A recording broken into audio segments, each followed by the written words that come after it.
সবাইকে বিপদে ফেলে শেখ হাসিনার একা দেশ ছেড়ে যাওয়ার ঘটনা মেনে নিতে পারছেন না আওয়ামী লীগের নেতাকর্মীরা। দর্শক, পুরো প্রতিবেদনে যাওয়ার আগে বরাবরের মতো একটি কথা বলে রাখি, যারা আমাদের পেজে নতুন, পেজে লাইক ফলো দিয়ে সাথে থাকুন, আর যারা ইউটিউব থেকে দেখছেন চ্যানেলটি সাবস্ক্রাইব করে বেল বাটন ক্লিক করে রাখুন। আর কথা না বাড়িয়ে চলুন পুরো প্রতিবেদনটি দেখে আসি। প্রয়াত স্বৈরশাসক এইচ.এম. এরশাদের মতো শেখ হাসিনাকেও কারাবরণ করানোর পক্ষে ছিলেন অনেকেই, তবে শেষ সময়েও আরও বেশি বল প্রয়োগ এবং রক্তপাতের মাধ্যমে ক্ষমতা ধরে রাখতে চেয়েছিলেন শেখ হাসিনা। শেখ হাসিনা পালিয়ে গেছে, শেখ হাসিনা নাই, শেখ হাসিনা চলে গেছে, শেখ হাসিনা পালায় না। শুধু নিজ পরিবারের সদস্যদের নিয়ে শেখ হাসিনা দেশ ছাড়ার ঘটনা মানতে পারছেন না আওয়ামী লীগের শীর্ষ নেতা ও মন্ত্রীরা। শেখ হাসিনা যে দেশ ছেড়ে এভাবে সবাইকে রেখে একা পালিয়ে যাবেন তা ঘুণাক্ষরেও টের পাননি কেউ, এমনকি কোনো ইঙ্গিতও পাওয়া যায়নি আগে। প্রাণপ্রিয় নেত্রীর এমন চলে যাবার খবর শোনার পর মন্ত্রিসভার সদস্য এবং দলের নেতাকর্মীরা অনেকটা হতবিহ্বল হয়ে পড়েছিলেন। তারা বলছেন, তিনি দেশ ছেড়ে যদি যাবেনই, তাহলে শেষ মুহূর্তে দলের নেতাকর্মীদের কেন আন্দোলনকারীদের মুখোমুখি দাঁড় করালেন?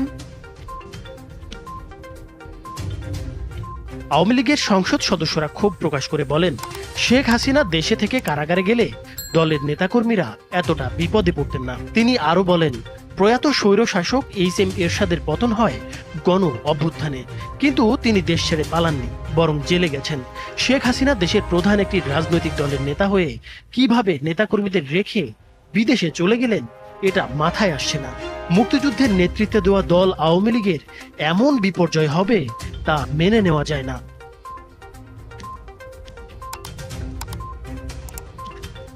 তবে শেষ সময়েও অতিরিক্ত বল প্রয়োগ এবং আরো বেশি রক্তপাতের মাধ্যমে ক্ষমতা ধরে রাখতে চেয়েছিলেন শেখ হাসিনা।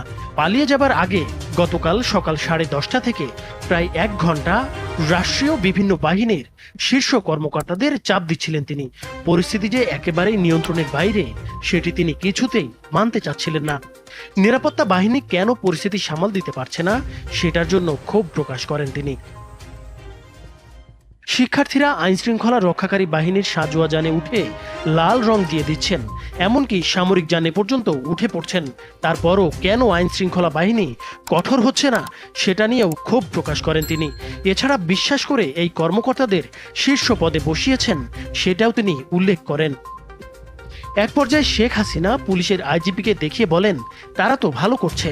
তখন আইজিপি জানান, পরিস্থিতি যে পর্যায়ে গেছে তাতে পুলিশের পক্ষেও আর বেশি সময় এরকম কঠোর অবস্থান ধরে রাখা সম্ভব হবে না। ওই সময় শীর্ষ কর্মকর্তাদের পক্ষ থেকে বোঝানোর চেষ্টা করা হয়, বল প্রয়োগ করে এই পরিস্থিতি সামাল দেওয়া যাবে না, কিন্তু শেখ হাসিনা সেটা মানতে চাচ্ছিলেন না। তখন কর্মকর্তারা শেখ রেহেনার সঙ্গে আরেক কক্ষে আলোচনা করেন, তাকে পরিস্থিতি জানিয়ে শেখ হাসিনাকে বোঝাতে অনুরোধ করেন। শেখ রেহেনা এরপর বড় বোন শেখ হাসিনার সঙ্গে আলোচনা করেন, কিন্তু তিনি ক্ষমতা ধরে রাখতে অনড় থাকেন। এক পর্যায়ে বিদেশে থাকা সজীব ওয়াজেদ জয়ের সঙ্গেও ফোনে কথা বলেন একজন শীর্ষ কর্মকর্তা। এরপর জয় তার মায়ের সঙ্গে কথা বলেন। তারপর শেখ হাসিনা পদত্যাগে রাজি হন। তিনি তখন একটা ভাষণ রেকর্ড করতে চান জাতির উদ্দেশ্যে প্রচারের জন্য। ততক্ষণে গোয়েন্দা তথ্য আসে যে বিপুল সংখ্যক ছাত্র জনতা শাহবাগ ও উত্তরা থেকে গণভবন অভিমুখে রওনা হয়েছে। দূরত্ব বিবেচনায় মাত্র 45 মিনিটের মধ্যেই শাহবাগ থেকে গণভবনে আন্দোলনকারীরা চলে আসতে পারে বলে অনুমান করা হয়। ভাষণ রেকর্ড করতে দিলে গণভবন থেকে বের হওয়ার সময় নাও পাওয়া যেতে পারে। এই বিবেচনায় শেখ হাসিনাকে ভাষণ রেকর্ডের সময় না দিয়ে 45 মিনিট সময় বেঁধে দেওয়া হয়। এরপর ছোট বোন রেহেনাকে নিয়ে তেজগাঁওয়ের পুরনো বিমানবন্দর হেলিপ্যাডে আসেন শেখ হাসিনা। সেখানে তাদের কয়েকটি লাগেজ ওঠানো হয়। তারপর তারা বঙ্গভবনে যান।